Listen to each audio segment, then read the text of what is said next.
Саламатсыздар ма балалар? Менің есімім Солтиева Ардақ Шакен қызым.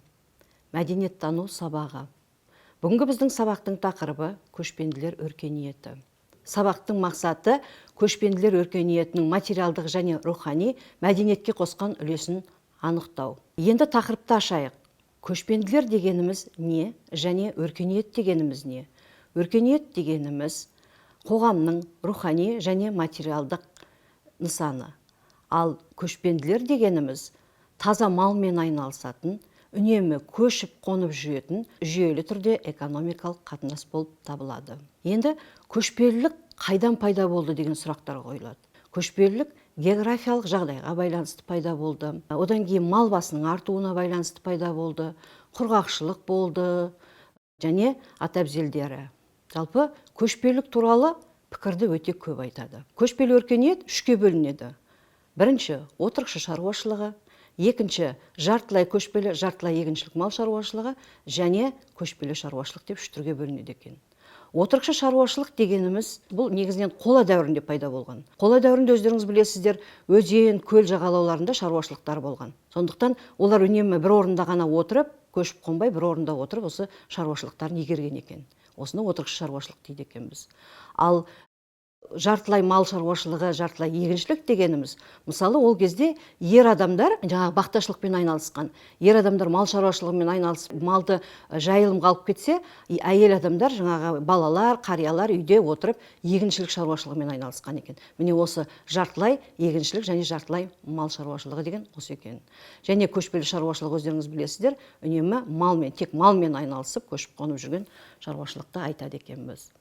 Яғни көшпелі шаруашылықта малдың етін, жаңағы сүтін пайдаланып, тағам ретінде пайдаланса, ал жаңағы киім-кешек ретінде жаңағы жүнін, терісін пайдаланған екен. Осыдан киім-кешек деген екен. Мінекей көшпелілік осылай пайда болған деп айтады. 10-12 ғасырларда көшпелілік, жаңағы отырықшы шаруашылық негізі Отырар қаласында пайда болған екен.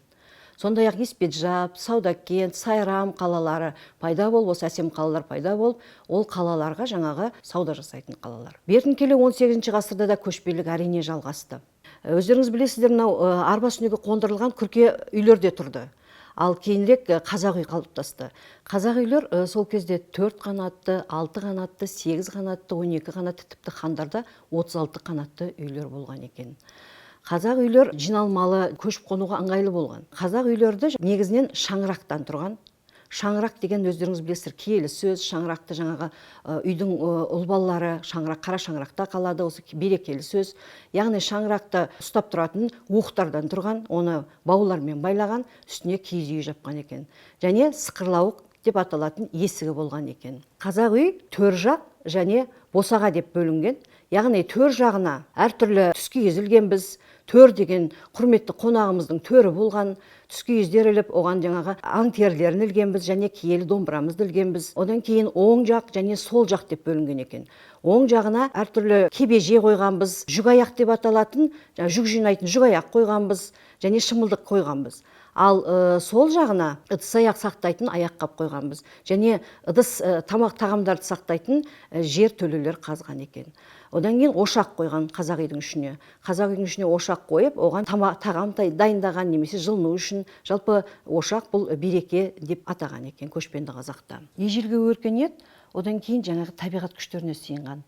Ежелгі өркениет кезінде, яғни отқа, суға, тағы да басқа дүниелерге, жан-жануарға сыйынған болатын. Яғни олардың келесі өмірде жанына, мысалы жер деген кезде жанына әртүрлі жаңағы заттарын көмген, өйткені келесі өмірде керек болады деп олар түсінген екен. Сондай-ақ көшпелі өркениет ағаш бұйымдарынан әртүрлі заттар жасаған. Киіз үйдің макетін жасаушыларды үйшілер деп атаған екен. Ал ағаш бұйымдарынан әртүрлі аспаптар, музыкалық аспаптар жасаған, мысалы қобыз, сырнай, осы қобыз, сырнай жасаған адамдарды ұсташылар деп атаған екен.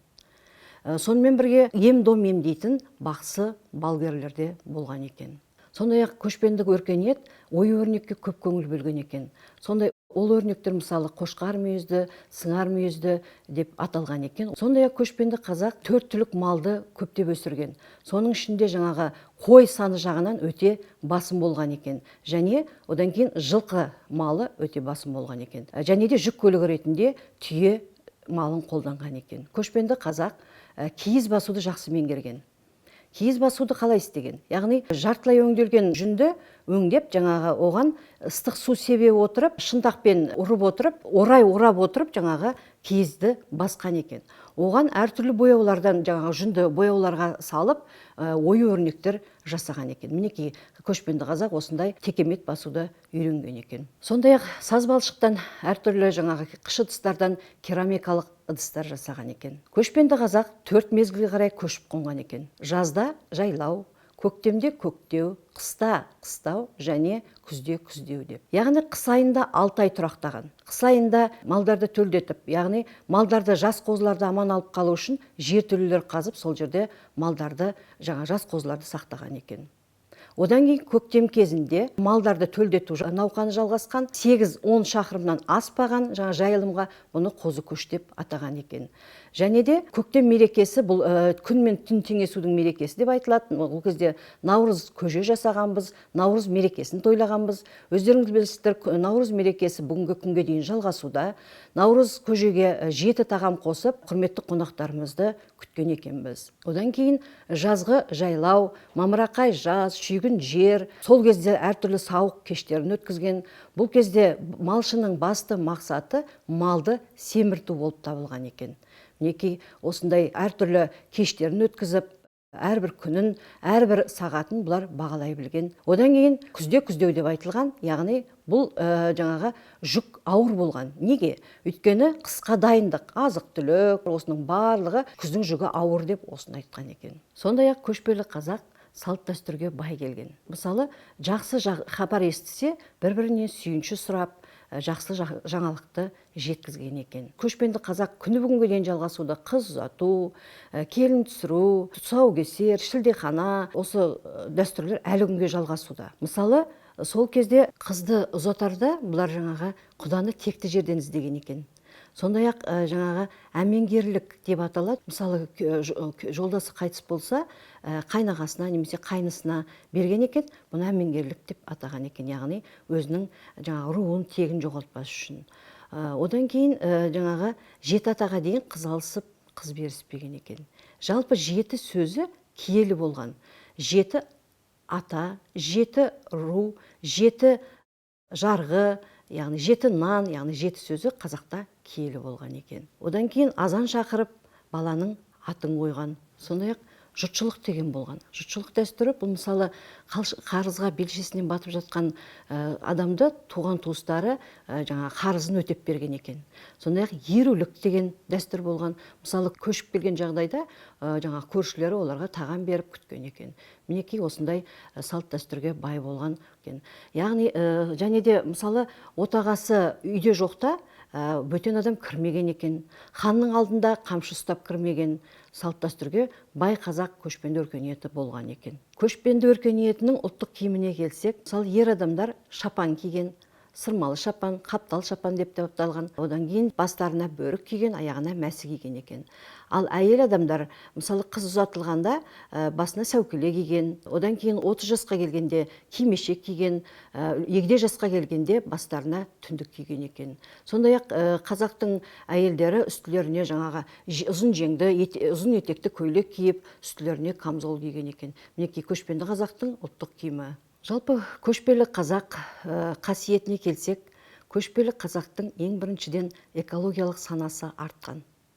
Екіншіден, көшпенді қазақ байлықтан гөрі адамгершілікті жоғары ұстаған. Үшінші қасиеті әділеттілік, теңдік мәселесін жақсы көтерген. Төртінші қасиеті бостандықты сүйген. Бостандық, қазақтың жерінде құлдық болмаған. Бесінші қасиеті ұжымдық болып жүру, мына адамдар ұжым болып жүруі осы көшпенді қазақтан қалған. Және де бір қасиеті, олардың ең басты қасиеті үлкендерді сыйлай білу. Осы үлкен бір құндылық болып саналған. Және де бір қасиеті, мысалы көшпенді қазақ бастарынан қандай болсын қиындық кешірген. Қандай қиындық болса да әрбір күнін, әрбір сағатын бағалай білген. Сондықтан ауыз әдебиетіне, жыр-дастанға тоқталып, осындай 8 қырлы, бір сырлы болып шыққан мақал осыдан шыққан деп айтылады. Көшпелі өмір салтында әртүрлі жыраулар пайда болды. Мысалы, Ақтанберді жырау, Сыпыра жырау, Қазтуған жырау. Және де жыр-дастандар, ауыз әдебиеті дами бастады. Мысалы, Қобыланды батыр жыры, Қозы көрпеш, Баян сұлу жырлары, дастандары пайда болған екен. Жақсы балалар, сіздерге сабақ бүгін түсінікті болса, енді сабағымызды бекітейік. Мен сіздерге сұрақ қоямын, сіздер жауап беріп көріңіздер. Бірінші сұрақ: көшпелілік қалай пайда болды? Екінші сұрақ: Қазақстан жерін мекендеген көшпелілер қандай малдың саны жағынан басым болған? Кері байланыс жасаңыздар. Мен не түсіндім? Мен не білгім келеді? Мен түсінбедім. Осы үш сұраққа маған кері байланыс жасайсыздар.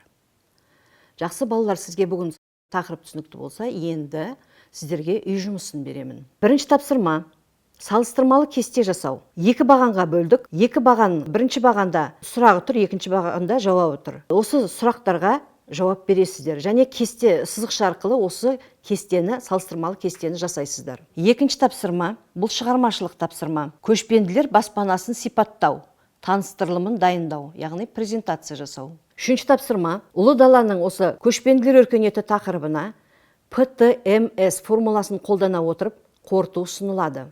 Позиция, яғни менің ойымша, осыны түсіндіру, себебі және мысал және салдары. Осы формула бойынша сіздер жұмыс жасайсыздар келесі сабаққа. Жақсы балалар, бүгін мінекей үй тапсырмасы сіздерге түсінікті болса, енді Нұрсұлтан Әбішұлы Назарбаевтың мынандай бір сөзімен сабағымды қорытқым келеді. Қазақстанды көшпенділер өркениетінің халықаралық деңгейде таныстыру ұлттық мәдени бағдарламасының басты мақсаты дей келе, біз де осы көшпенділер өркениетінің рухани және материалдық мәдениетін ұмытпайық және осыны ары қарай жалғастырайық дегім келеді. Сау болыңыздар, назарларыңызға рахмет.